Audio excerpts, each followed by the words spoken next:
এমন একটা বিধানকে এত নিচু পরিমাণ আমরা দেখি।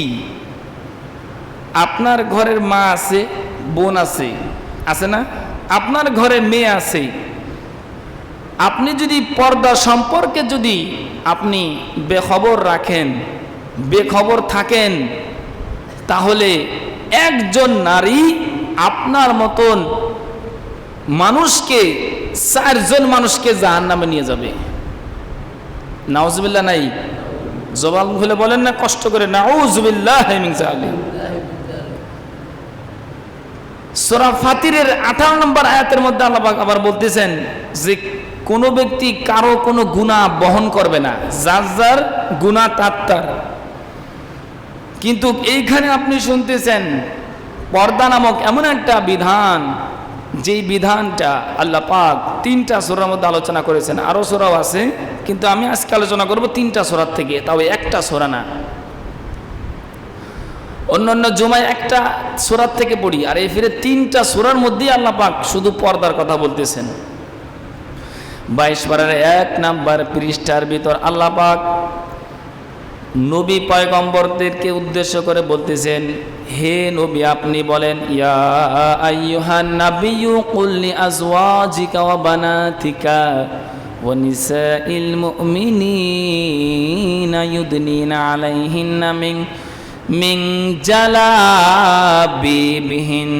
হে নবী আপনি বলেন আপনার স্ত্রীদেরকে, নবীর স্ত্রী তো একাধিক ছিল, কি বলেন? আচ্ছা, আপনার স্ত্রীদেরকে, আপনার মেয়েদেরকে, সাধারণ মুমিন মোমেনাত নারীদেরকেও বলে দেন তারা যেন নিজেদের চেহারাকে, নিজেদের শরীরের উপর একটা চাদরের অংশ দিয়ে ঢাকে, চাদরের অংশ বা কোনো কাপড় দিয়ে যেন তারা ঢেকে পর্দা করে। আচ্ছা, পর্দা করার বিষয় এরকম আপনারা বুঝেন যে সব জায়গা ঢাকা আছে, মুখ খোলা। আসলে পর্দা করার বিষয়টি কি এরকম? হযরত আমাদের আম্মা জান উম্মাহাতুল মুমিনিন আয়েশা রাদিয়াল্লাহু তাআলা আনহা এমনভাবে পর্দা করতেন যে উনার দুধ চাচায়, এই চাচার সঙ্গেও তিনি এমনভাবে পর্দা করছেন যে পর্দার আড়ালে এই পাশে আর উনি হলো ওই পাশে। আল্লাহ পাক সূরাতুল এই আহজাবের ভিতর 1 নম্বর পৃষ্ঠার ভিতর আল্লাহ পাক বলেন, ওয়াকরনা ফি বুয়ুতিকুন্না ওয়ালা তাবাররাজনা তাবাররুজাল জাহিলিয়াতিল উলা। ওয়াকরনা ফি বুয়ুতিকুন্না, নারীরা তোমরা ঘরের ভিতর অবস্থান করো। ওয়াকরনা ফি বুয়ুতিকুন্না, তোমরা নারীরা ঘরের ভিতর অবস্থান করো। যেমন করোনা গেছিল, আমরা যার যার ঘরে অবস্থান করছিলাম না? হ্যাঁ, এই করোনা কিন্তু করোনা এইখান থেকে আসছে, করোনা। তা করোনা, নারীরা তোমরা অকরনা ফি বুয়ুতিকুন্না, তোমরা নিজেদের ঘরের ভিতর অবস্থান করো। ওয়ালা তাবাররাজনা তাবাররুজাল জাহিলিয়াতিল উলা, জাহিলি যুগের মতো, মূর্খ যুগের মতো নারীদের মতন তোমাদের সৌন্দর্যকে বাহিরে প্রকাশ করো না। এবার আসেন আপনাদের বোঝানোর ক্ষেত্রে আরেকটু বলি, জাহিলি যুগের কথা কেন বলছে জানেন? জাহিলি যুগের কিছু নারীরা এমনভাবেই ঘর থেকে বের হতো, এই মাথার থেকে পুরা পা পর্যন্ত কাপড় থাকতো ঠিকই, কিন্তু ফাড়া থাকতো। কি থাকতো? মাঝখানে ফাড়া থাকতো। এখন আপনি কন, যদি আমার এই জুব্বাটা মাঝখানে ফাড়া থাকে, তাহলে আমি যদি হাঁটাচলা করব, আমার অঙ্গ দেখা যাব না? এরপর আরো জাহিলি যুগের কি করতো জানেন? এরই তাফসির, এরই ব্যাখ্যা পৃথিবীর সবচাইতে তাফসিরের মধ্যে মুফাসসির ছিলেন, যিনি তাফসির করতেন আব্দুল ইবনে আব্বাস। উনি পৃথিবীর সবচাইতে বড় মুফাসসির। উনি এই আয়াতের ব্যাখ্যা করতেছেন যে তোমরা নারীরা ঘরের ভেতর অবস্থান করো, যাতে, আবার এটাও বলতেছেন যে জাহিলি যুগের মতো তোমরা এমনভাবে বের হয় না। এখন কোরআনের আয়াতের মধ্যে তো আপনি খোঁজ করলে পাবেন যে এতটুকু পাবেন যে নারীরা তোমরা ঘরের ভিতর অবস্থান করো, জাহিলি যুগের মতো বের হয় না। আচ্ছা, এরপরে তার নাই। এখন এর ব্যাখ্যা সাহাবীরাই তো সবচেয়ে ভালো জানতেন, কি বলেন? শুনতেছেন সবাই? তাহলে সাহাবীরা যদি সবচাইতে ভালো জানতেন, সবচাইতে বড় মুহাদ্দিস মাশহুর একজন সাহাবী ছিলেন আব্দুল্লাহ ইবনে আব্বাস। উনি বলতেছেন এই জাহিলি যুগের মেয়েরা এমনভাবে বের হতো যে নিজেদের প্রদর্শন করে সৌন্দর্যকে এরকম কাপড় ঠিকই পরতো মাঝখান দিয়ে ভাড়া, এরা পর পুরুষের সাথে একসাথে পুরুষদের সাথে চলাফেরা করত। এবার দেখেন আমাদের অবস্থা এমন হয়েছে যে আমরা আমাদের মেয়ে, আমার স্ত্রী, এরপরে তারপরে হলো আমার যে সহধর্মিণী, এই যে একজন পুরুষ যে 4 জন ব্যক্তিকে জাহান্নামে নিয়ে যাবে, আমি আপনি এক শ্রেণীর মধ্যে আছি না নাই? হয়তো আমাদের এখানে যারাই বসে আছেন কেউ হয়তো হবে পিতা, ওই বেপরদা নারীর পিতা, কেউ হবেন বেপরদা নারীর স্বামী, কেউ হবেন বেপরদা নারীর বড় ছেলে, কেউ হবেন বেপরদা নারীর বড় ভাই। এবার আসেন একজন নারীর ভিতরে কতটুকু পাওয়ার আল্লাহ পাক দান করছেন। সম্মানের ক্ষেত্রে পৃথিবীর সবচাইতে উত্তম একজন নেককার সলিহীন নারী, একজন সলিহীন সৎ স্ত্রী সবচাইতে দুনিয়ার জমিনে সবচাইতে সে হলো উত্তম, সে হলো সর্বশ্রেষ্ঠ। যেই নারী পর্দা করে চলল, যেই নারী আল্লাহর হুকুম বিধানকে মেনে চলল। এখন আমাদের সমাজে বর্তমান পর্দা নামক এই বিধানটা যে আছে ইসলাম ধর্মে, এটা উঠাই গেছে। বুরকা ঠিকই সব পরে, মুখ খোলা, বুরকা ঠিকই পরে, মুখ খোলা, তাহলে কি পর্দার বিধান সে পরিপূর্ণ মানলো বলেন মুহতারাম হাজিরিন? অথচ কোরআনে কারীমের সূরাতুন নিসার মধ্যে 31 নম্বর আয়াতের ভিতরে আল্লাহ পাক স্পষ্ট ঘোষণা করতেছেন। এরপরে সূরা আহজাব, যেটা আমি আপনাদের সামনে তেলাওয়াত করলাম, সূরা নূর, আপনি 3টা সূরার ভিতরে পর্দার বিধান পাবেন। আমার স্ত্রী সে কার সঙ্গে দেখা করতে পারবে, সে কার সঙ্গে কথা বলতে পারবে? 14 জন মানুষ, এই 14 জন ছাড়া বাকি যেগুলোর সাথে কথা বলবে, প্রত্যেকটা কথা বলার কারণে, দেখা করার কারণে কবিরা গুনাহ তার আমল নামে আসবে। আর জাহান্নামে যাওয়ার জন্য কবিরা গুনাহ, একটা কবিরা গুনাহ যথেষ্ট। আমি নামাজ পড়লাম, হজ করলাম, আমি রমজান মাসে সিয়াম সাধনা করলাম, 5 জায়গায় নামাজ পড়েছি, আজান হওয়ার সাথে সাথেই মসজিদে এসেছি, কোরআন কারীম তেলাওয়াত করেছি, জিকিরি করেছি, সব ভালো ভালো কাজ করলাম, আমার স্ত্রী পর্দা করে না। এবার দেখেন 4 জন পুরুষ, একজন বেপর্দা নারীর 4 জন পুরুষ নেবে জাহান্নামে। 1 নাম্বার আছে তার পিতা, 1 নম্বরে কে বলেন? তার বাবা। 2 নাম্বার তার স্বামী, ওই বেপর্দা নারীর কে? স্বামী। 3 নাম্বার ওই বেপর্দা নারীর, যেই ব্যক্তি বেপর্দা নারীর জাহান্নামে নেমে, 3 নাম্বার হলো ওই বেপর্দা নারীর বড় ভাই। 4 নাম্বার তার বড় ছেলে, ওই বেপর্দা নারীর বড় ছেলে। 4 জন ব্যক্তিকে নিয়ে জাহান্নামে যাবে। এখন পর্দার বিষয়ে আমার আপনার সতর্ক থাকার দরকার আছে না নাই? আপনার বউ, বাংলা ভাষায় কইলাম, আপনার সহধর্মিণী এই যে ঘাটের পাশে যায়া এই যে গোসল করলো, সে ভিজে কাপড় দিয়ে যে আসলো, এই যে মানুষ, যে রাস্তাঘাটে তো মানুষ থাকেই, যেই কজন দেখছে এই প্রত্যেকটা গুনাহ হবে কি হবে না বলেন? আপনি নামাজ পড়লেন, এত কষ্ট করে উজু করলেন, মসজিদে আসলেন, জিকির আজকার করলেন, তাহাজ্জুদের সালাত পড়লেন, হজ করলেন, আপনার বউর একটা পর্দার কইরা ঘাটের পাশে কইরা দেবেন এই সুযোগ আপনার নাই, এই সমর্থন আপনার নাই। অথচ আপনি 7,000 8,000 টাকা দিয়া আপনি ইফতারির ব্যবস্থা করতেছেন, আপনি মসজিদে দান করতেছেন, ভালো ভালো কাজে মাশাআল্লাহ থাকছেন, কিন্তু আপনার মেয়ে যে পর্দা করলো না, সে যে সব জায়গায় বোরকা পরলো, কিছু কিছু বোরকা এরকম পরে, সরাসরি বললাম, ঠিকই সে বোরকা পরছে মুখ খোলা, ঠিকই সে বোরকা পরছে হাত খোলা, এই যে হাতের মোজা নাই, পা মোজা নাই। অথচ সাহাবীদের থেকে সবচাইতে বড় মুফাসসির যিনি, এর বিষয়ে আমি বলেই গেলাম, উনি তাফসিরের মাধ্যমে এরকম বুঝাইতেছেন, রাসূল সাল্লাল্লাহু আলাইহি সাল্লামের জামানায় এরকম ঘটনা দেব আপনাদেরকে বোঝানোর জন্য আমি চেষ্টা করতেছি। যারা এই পরিমাণ পর্দার আয়াত যখন নাজিল হয়েছে, এই যে ওয়াকরনা ফি বুয়ুতিকুন্না ওয়ালা তাবাররাজনা তাবাররুজাল জাহিলিয়াতুল উলা, যখন এই আয়াতগুলো যখন নাজিল হয়েছে, তখনই ওই নারীরা পর্দার কাপড় ছিঁড়ে হলেও তারা নিজেদের ঢাকছে। আপনি চিন্তা করেন পর্দা কতটা গুরুত্বপূর্ণ, যে আমি বড় ভাই সংসারের মধ্যে, আমাকে জাহান্নামে নেবে আমার মা যদি আমার বোন যদি পর্দা না করে, আমার মা যদি পর্দা না করে। একটা গোসলখানার একটা বেড়া দিয়ে, টিনের বেড়া দেন বা পাটকাঠি বা পাটের যেটাই দিয়ে দেন, সাধারণত যে কলার ফাতরা দিয়েও দেন, আপনার ঘরের পাশে আপনি এরকম একটা সুযোগ করে দেন। আলহামদুলিল্লাহ সমর্থন থাকলে একটা মোটরের ব্যবস্থা করে দেন।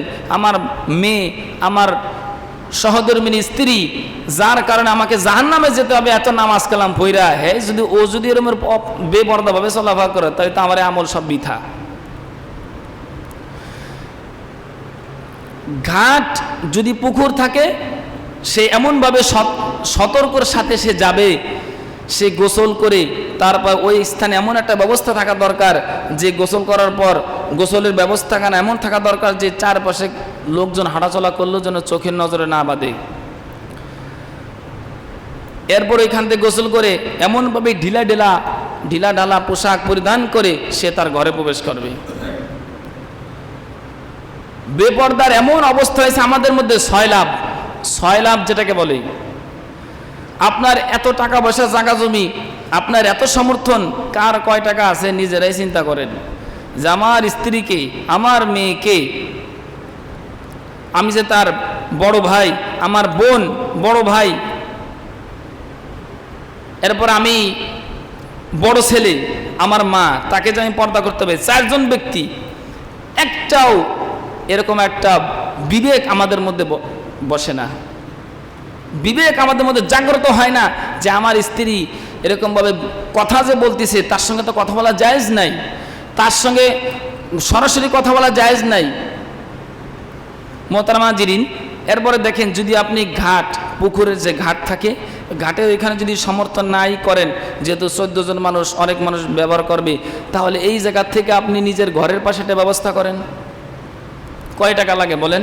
একটা টিন টুন কিনা বা ছোটোখাটোর মধ্যে বাঁশ খুঁটি দিয়া, কি বলেন, কল যদি পাশে থাকে, ওই কল থেকে পানি টাইনে আনে একটা ব্যবস্থা করেন, বা কল পারে এমন একটা ব্যবস্থা করেন যে আমার ঘরের আহালিয়াত, আমার ঘরের মা বোন যারাই আছে, তারা যেন এই স্থানে সুন্দরভাবে যেন পর্দার সাথে যেন তারা গোসল পরিপূর্ণ শেষ করতে পারে, পর্দার সাথে।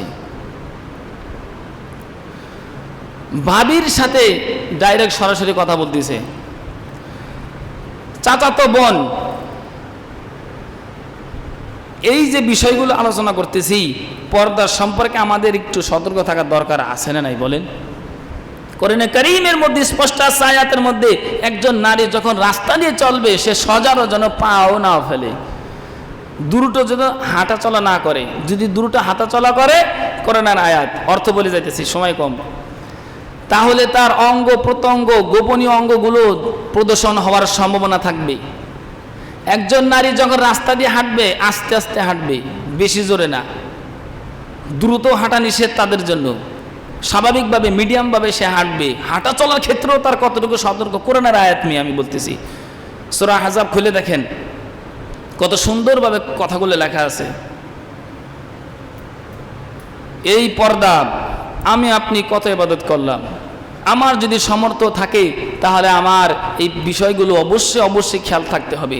যদি দেখেন মনে করেন যে আমার ওই কলার ফাতরা, ওই টিন টুন দিয়েও বেড়া দেওয়ার সমর্থন আমার নাই, আমার ওই গার্ড করে যাইও ওগুলো করার টাইম নাই, ঘরের পাশে ওই সমস্ত ব্যবস্থা করার সমর্থন আমার নাই, তাহলে আপনি নিজে গাটের থেকে পানি আইনা আপনার ঘরে আপনি দেন।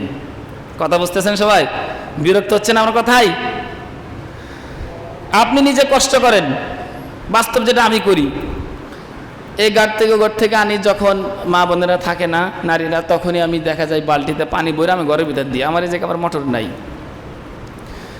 তা পর্দার বিষয় যদি আপনি খেয়াল না রাখেন, আপনার মেয়ে, কি বলেন, আপনার স্ত্রী, আপনার মা, এরপরে বড় ভাই, এই 4 জন ব্যক্তিকে নিয়ে জাহান্নামে যাবে, এমনি এমনি যাবে না। সূরাতুল এই 24 পারার 19 নাম্বার 20 আমি তো আল্লাহ পাক কত সুন্দর করে বলে দিতেছেন, ইন্নাল্লাহ ওয়াকালাল্লাযীনা কাফারু রাব্বানা আরিনাল্লাযাইনি আদাল্লানা মিনাল জিন্নি ওয়াল ইনসি নাজআলহুমা তাহতা আকদামিনা লিয়াকুনা মিনাল আসফালিন। কিয়ামতের ময়দানে তারা বলবে, আল্লাহ ওই সমস্ত লোকগুলোর আনেন যারা আমাদেরকে ইসলামের বিধিগান নিয়ম কানুন রীতিনীতি অনুসরণ আমাদেরকে করায় নাই, শিক্ষা দেয় নাই, জানায় নাই, বা শাসন ওইভাবে করে নাই, যার কারণে আমাদের এই অবস্থা। তাহতা আকদামিনা লিয়াকুনা মিনাল আসফালিন, তাদেরকে নিচেই শোয়ান, নিচেই শয়ন করে দেন, তাদের বুকের উপর পাড়া দিয়া, বক্ষের উপর পাড়া দিয়ে আমি জাহান্নামে চলে যাই। হ্যাঁ, তো জাহান্নামে যাইবই, আপনাকে শোয়া আপনার বুকের উপর পাড়া দিয়ে তারপরে জাহান্নামে যাবে। আরোগুলো আয়াত ছিল, সময় কম, বলতে পারতেছি না, শুধু কথাগুলো বাংলায় বলে যেতেছি। যদি নারীরা ঘর থেকে বের হয় তাহলে ঢিলা ডালা সাধারণ পোশাক পরে, এমনভাবে পোশাক পরবে টাইট ফিট, মনে করেন এখন যে বোরকা পরছে ও পরলেও উঁচা নিচা সব বোঝা যায়। এমন স্বাধীন পোশাক পরতে হবে যেই পোশাক পরলে আমার অঙ্গ প্রত্যঙ্গগুলো বোঝা যাবে না। এই পোশাক পরে আমার ঘরের মা বোন যেন বের হয়, এই বিষয়ে আমার আপনাকে সতর্ক থাকতে হবে। আমার স্ত্রী যে ঘাটের পাশে যে গোসল করলো, রাস্তার পাশে বইয়া বয়ে যে কাজগুলো করলো, এর সব হিসাব আপনাকে দিতে হবে। আপনি এত সহজ মনে করেন না জান্নাতে যাওয়ার, এত সহজ না। শুধু নামাজ পড়লেন, হজের সময় হজ করলেন, অনেক ইবাদত করছেন, আপনার স্ত্রী বেপর্দা, আপনার মা বেপর্দা, আপনার বোন বেপর্দা, আপনাকে জাহান্নামে নিয়ে যাবে। এখন আপনি চিন্তা করেন, এই 4টা শ্রেণী মানুষের কথা আমি আপনাদের সামনে বললাম, এই 4 লোকের মধ্যে আমি আপনি এনে যারাই বসে আছি সবাই ওই গুড়াগাড়া এমাটামা ওয়েলজেল টুলুলুলু ডাবলু গুড়াগাড়া যারা আছে সবাইয়ের মধ্যে আছে না নাই? কতক্ষণ আছে না নাই? সবাই 4 শ্রেণীর মধ্যে আমি আপনি সবাই এক শ্রেণী পড়ে গেছি। এই জন্যে আজকের বয়ানের আলোচনা এটাই যে এই পর্দার বিষয় অবশ্যই আমার আপনার খেয়াল থাকতে হবে। নারীরা ঘরের মধ্যে বসেই থাকতে হবে, বাহিরে যাবে না, বিষয়টা কিন্তু এরকম না। আমি আবারও বলে দিতেছি, নারীরা ঘর থেকে বের হবে, প্রয়োজনের ক্ষেত্রে অবশ্যই ঘর থেকে বের হবে, কিন্তু তার পোশাক আশাক অবশ্যই ঠিক থাকতে হবে। সব জায়গায় বোরকা পরছে, মুখ খোলা, ওটাও বোরকা পরা হয় নাই, ওটা পর্দা হয় না, ওটা বেপর্দা। তাহলে আপনি নবী এই যে সাহাবীদের যে ঘটনা বললাম আমি, এখান থেকে আপনি কি বুঝলেন? যে পর্দার আড়ালের মাধ্যমে তোমরা চাও। নবীদের বিবিদেরকে বলতেছে যে তোমরা এই আয়াত যখন নাজিল হলো যে নবীদের বিবিদের কাছ থেকে যখন তোমরা কিছু নিবা, কোনো কিছু চাইবা, তখন তোমরা পর্দার আড়ালের মাধ্যমে চাও। আচ্ছা আপনারা একটু বলেন তো, পর্দার আড়ালের মাধ্যমে বলতে কি মুখ খোলা না মুখ সহকারে পুরো অঙ্গ প্রত্যঙ্গ সহকারে ঢাকা? কোনটা? সব অঙ্গ ঢাকা না? আচ্ছা এবার দেখেন, কোনো ব্যক্তি যদি সব জায়গায় কাপড় দিল, মুখ খোলা রাখলো, তাহলে কি ওর পর্দা বিধান পরিপূর্ণ হলো? বলেন, পরিপূর্ণ হলো না। মোহতারাম হাজিরিন, কষ্ট কেউ নেবেন না। আমাদের যে অবস্থার মধ্যে আমরা আছি আমাদের সতর্ক থাকতে হবে। কি বলেন? আমার এখান থেকে হক কথা বলতে হবে, চাই যা মন চায় তা হয়ে যাক আমার। মোহতারাম হাজিরিন, এই হলো এক বিষয়। আর একটা বিষয় হলো নামাজের ক্ষেত্রে একজন নারীর কত গুরুত্বপূর্ণ আপনি একটু খেয়াল করেন। একজন পুরুষ, আমি আবার একদিন বলছিলাম, আবার একটু মনে করাই দিই,